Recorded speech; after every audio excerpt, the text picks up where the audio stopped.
Hey yo guys, I'm back here to give you my WWE Survivor Series review. Gotta say, for a Big Four pay-per-view that's worth, $40, 50 if you ordered it in high definition, this show is not worth your time. Really, you can skip this show. You can stick with your television of your SmackDowns, your Raws, and ECWs, and you're gonna be fine and not miss a thing. Don't bother catching the replay or anything like that.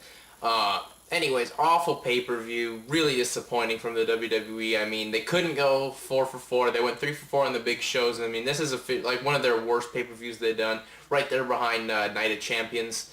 Maybe even lower if you ask me, just considering this is a Big Four pay-per-view and, it's got prestige and stuff behind it. But anyways, let's get to the review here. Before I technically actually do get into the review, let's go over this Jeff Hardy passing out angle, which to me is really sick that they pulled that, because, I mean, I know most fans who bought into this or saw online that Jeff Hardy passed out in a stairwell. I mean, they believed it was real because, one, it's the guy who's most likely gonna cause the WWE the next big trouble of, an incident like this. And two, I mean, there's been so many wrestlers passing out, dying from being caught in a stairwell. Like, Eddie Guerrero died when he was found passed out in his hotel room. Or that's how he was found passed out in his hotel room. Chris Jericho was found, hung, or Chris Benoit, I should say, was found up in his home. I mean, it's just something not cool to play with. I mean, especially since it's Jeff Hardy, and it's more than likely Jeff Hardy could actually have this happen. It's just not cool. And the fact that, you're up that, all these major news sites bought into this. I mean, it was a total work, as we all eventually found out. I knew well in advance, but I'm just saying that, we had these major news sites biting into it. I mean, the next time someone actually dies or it's something severely injured, maybe these news sites aren't gonna come into it. Like, I know TMZ probably won't come to WWE's aid anymore, especially, like, the major ones. I mean, it's kind of a joke, but the major ones like ABC, for sure. I don't even think CNN reported it. I think the WWE is just using their names. And even though, why are you using names that actually didn't report this site? I know for sure ABC did. But still, I mean, that's just gonna hurt your credibility as a company. It makes you guys look fucking sick. Anyways, now, the first match was Team HBK versus Team JBL, which was, HBK's team, which consisted of himself, Rey Mysterio, the Great Khali, and Cryme versus JBL, Kane, MVP, and Miz and Morrison. And, this match was interesting because this is like the first time in years, in years, I will have to say, that Shawn Michaels works the curtain jerker match, and he's the first guy out there in the ring. Really, this match was not as good. I mean, I had hopes for it because there were some strong workers in here, but really wasn't good. I mean, the first elimination was a joke. I mean, the all-new MVP was going to be a joke in this match. I mean, he actually got a pinfall. He got to pin JTG, so good God knows what JTG has done to piss people off backstage there. Really don't know what he's done there. And then eventually, MVP, he gets, a fall, but then Khali comes in, chops him, gets a pinfall, and Khali sits his tall ass on the apron for the rest of the match, which actually is a sweet way to get a paycheck, but still, way to not use them. And then, I mean, the only interesting things really in this match was when JBL potatoed Shawn Michaels and busted him open hard way. And Rey busted open JBL hard way when he hit a moonsault off the top rope, and Rey's knees caught JBL right in the mouth. Not the best thing going on there. But really, not the greatest. I mean, I thought for sure there was going to be a double count-out spot when you had both HBK and JBL out there on the floor. HBK eventually makes it back in. And, you did this one spot where you just put over Kane, saying, oh, he's always been in the finals of, he's never been eliminated in an elimination match. Well, he gets in there and Rey does a splash off Khali's shoulders, and that's it for Kane. I mean, he did absolutely nothing. And then, it looks like, you're finally going to do something with Morrison. Maybe him and Michaels can go back and forth for maybe, 2 minutes or 3 minutes. Now we'll just have Shawn Michaels just super kick him and get the win. Just so we can get the cute pictures of Khali holding up Shawn and Rey's arms and having Rey on his shoulders. Let's just do that. Very disappointing match. Definitely disappointing since there was some talent in this match. Yeah, very disappointing. Then we went over to the Divas match. It was the Raw Divas versus the SmackDown Divas. And this match was even more of a joke. I mean, we knew the Divas wouldn't get taken, seriously or whatever. But it went 10 minutes and there was elimination per minute. This was terrible. I mean, we had the first elimination, come quickly. I don't even know who got eliminated first. They came so fast. The things that pissed me off in this match were, you had Natalya Victoria got eliminated first. Okay, Victoria is now being, not giving it credit at all. I mean, she just got in there and got rolled up by Kelly or something along those lines. It was a joke of that. I feel so bad for Victoria. I mean, if Victoria gets released, which I don't think, because I think she'd be a great trainer for, Florida Championship Wrestling, but if she does get released, Ring of Honor and Shimmer, please God, pick her up, because she's just being wasted in this company. And then, one of the biggest jokes in this match, to me, was you had Natalya put Candice Michelle in a sharpshooter, and Candice, no, I'm not going to tap on here, but she eventually tapped on a leg lock. I mean, that's just awful. Natalya's getting wasted. I don't know what the hell must have happened with her. I mean, ever since she didn't win the Divas Championship, it just terrible waste of her.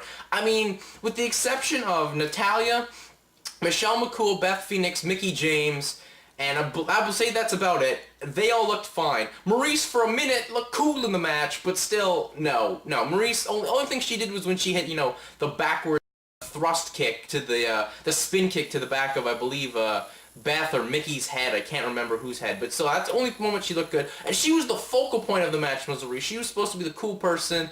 You know what, Maria, I don't know what the hell's happened with her. I mean, ever since, this Playboy thing, that happens with everyone. They get a big head and they don't think they deserve it, and they get demoted over to SmackDown, and they just don't care or don't propel themselves anymore.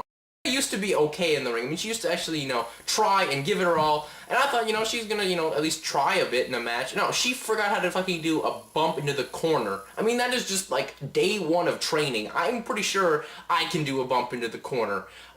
Terrible performance from her.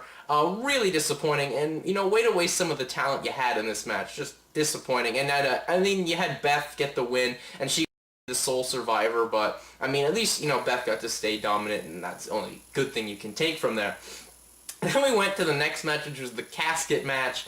Really, what the hell happened here? I mean, these guys were having great matches the past two pay-per-views, and it was just shocking. Some of the best stuff Big Show maybe has done in his career, and they had this casket match, and it was just awful. Maybe it was also the fact they had a casket match Halloween edition of SmackDown. They overkilled the casket. Not to mention, if you're a wrestling fan, you're also seeing a casket on TNA, even though that shouldn't really affect this at all. But still, I mean, it was just black. And I guess because, they obviously decided we're going to cut some time down in your match, they decided instead of, building and having these big blows and a war of attrition and then some big brutal spots, now we just go to the high spot where Taker leg drops Big Show through the ECW announcers table. That's about it. I mean, and then we went to this spot here where, after you had Big Show put Undertaker in the casket, he didn't want to close it. He had to be informed he had to close it, did Big Show. And then Big Show, he was supposed to rip the door off of the casket, but, that didn't happen. So what'd he do? He just knocked it over. And we're supposed to believe, whoa, you can't pick that up. That's unsacrilegious. You can't pick this up, man. We can't pick it up and flip it over. No, we had to go up the ramp after a wall of fire thing, which, was kind of cool because, it's the Undertaker and, that works. But still, no, the Druids were there. They had an even bigger casket. I mean, at least they tried something creative with having the casket up and how Big Show got in there. But still, I mean, I thought it would have been a cooler spot as he had the casket out there that the Druids brought out. Taker keeps pushing and punching Big Show. Big Show falls off the stage and he falls into a casket. The door closes. That would have been a bit cooler, but I'm obviously way too elaborate there. Big Show just got Irish whipped into a casket and he knocked it over. I mean, that was a kind of cool finish, but still, really disappointing match. Definitely they didn't let this thing build, or I think the gimmick hurt it. They didn't really need a gimmick match since they've been having stunning matches the past two pay-per-views in a row. Then we went to the next elimination match, which was Team Batista versus Team Orton, and let's say this match was okay. It wasn't as bad as you'd think it would be, but still, a lot of guys got hurt here. Basically, Punk pins William Regal like 5 seconds into the match. The story going here is the fact that William Regal had the flu, so they wanted to get him out. But William Regal's just coming off looking like one of the biggest fucking jokes in WWE when, they were building up to Batista and Jericho at the last pay before Jericho dropped the strap to him. He got buried by both guys, and then, he wins the belt against Santino. Maybe he's going to come back. No, he just looks like a complete joke by losing to Punk in 5 seconds. But then, the coolest part of this match, props to Layla. She should play for the Detroit Lions. Way better than that Dante Culpepper guy. She nailed Punk right in the face with the shoe. That was impressive. I will give Layla points for that. She has some good aim. Layla. But anyways, this match, whatever. Basically, if you want to know where Punk is going, he's getting a push down the mountain. I mean, he's not going up. He's just getting pushed back down. He lost on, he got pinned by Orton with the elevated DDT, which is a cool spot, but clearly they've just lost all faith in Punk, and they're trying to make him an IC champion when he's also a tag champion, so I don't get the logic there. Kofi got eliminated in here. Kind of sad for R-Truth. He didn't get as much of a pop, but I just feel, it was because he didn't come out the crowd. And, he didn't really get to showcase himself. I believe Shelton hit pay dirt on him, and that was it for him. Really, then, Batista's team kind of got wiped out there. And it was just typical WWE where you had Batista just go out there and squash, Mark Henry. He squashes Mark Henry in record time. He squashes Sheldon. And that just leaves Orton and Rhodes. Rhodes gets Batista bomb, but Orton comes in, makes a tag, and hits the RKO and gets the win. At least they keep that storyline coming where you can have Orton say, oh, I had to save you, Cody. If without me making the tag, you would have been, eliminated quickly.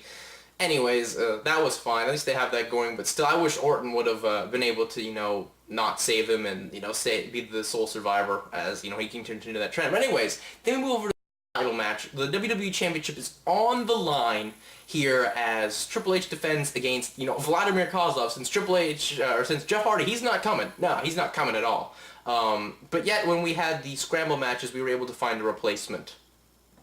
Why couldn't we get a replacement in this match? Someone sense longevity, people. But anyways, this match here between Kozlov and Triple H was awful.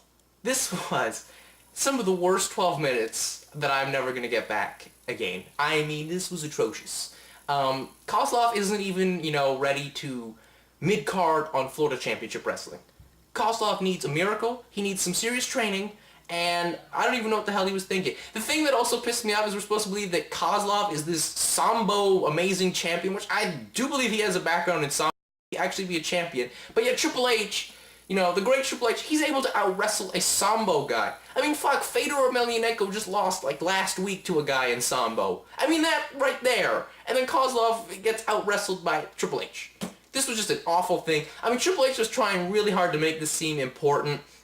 When Kozlov did this weak Irish whip into the corner, and Triple H did the, Flair Harley Race bump over the corner. Really, Triple H, he didn't need to work that hard for this guy. There were even some TNA chants, but they just failed miserably. I personally believe maybe these people want to see Vickie Guerrero without her shirt on.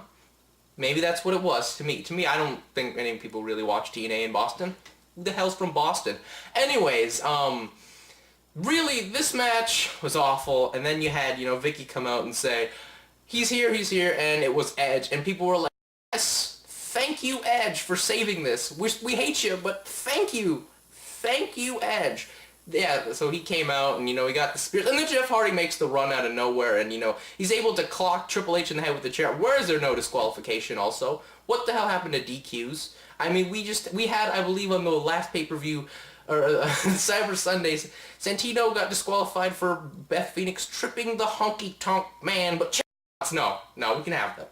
This was awful. Edge is the champion now, which is a good thing. It actually gets to make some exciting SmackDown television with now you have Jeff, you have Triple H, you even have Undertaker, although I think they're going to save that off for a while because Umaga's coming back and they're going to set up Undertaker and Umaga, which should be good. It can't be worse than any Taker and Vader match we've seen. Really, that's all I got to say on this match. Let's just end it there. And then we go to the main event, which is for the WWE Championship. It's the World Heavyweight Championship, excuse me. It's Chris Jericho defending against John Cena, and boy, Jericho got, his testicles destroyed in this. He has to drop the belt twice on pay-per-view in a row. Disappointing, but really, Jericho worked hard in this match to a Cena who, wasn't near ready to come back. He was more at 25% to me. The way they'd been you've seen, he was at least to, 90 to 85 to 90%, but here he was just 25. Really, disappointing to see how Cena was there, but still Cena worked hard, and then a nice little story where, after Cena just took a small little shoulder tackle bump, he rubbed the neck to make sure it was fine. I like that, and they worked that neck throughout the whole match. I mean, even, they had Cena go for like an STFU, but Jericho kicked him in the face, and that just slowed Cena down. This match really, was a good match. Jericho worked hard in this one to make it seem good. I mean, Jericho kicked out of an FU. He got to the ropes on Jericho even hit the lion, not the lion tamer with the knee on the back of his neck, which I liked. So that was okay. That was a good thing to see. But Jericho got the win after Cena was able to pick up Jericho after an inside cradle and hit the FU champion. Really, it's more WWE just going back to more of the same. I mean, we're going back to more of the same with Edge and Vicky, which storyline-wise isn't going to make sense. And we're just going back to more of the same with Cena. But, WWE's trying to make some money here, and can't you blame him? I don't have a problem with Cena being champion. Cut some great promos. He's gonna need some time on the house shows before the big matches. He's at least set with having two guys in there who are putting on good as of late in Batista and Jericho, so he doesn't have to worry about that. I don't know when he's gonna... He probably won't drop the belt until Mania, but anyways, overall, this pay-per-view was a thumbs down. Do not recommend paying your $40. Christmas is coming. The economy's fucking shit. Don't spend your money on this pay-per-view. Keep the $40 nestled in your pocket. Anyways, that's it for me. I'm out. Peace.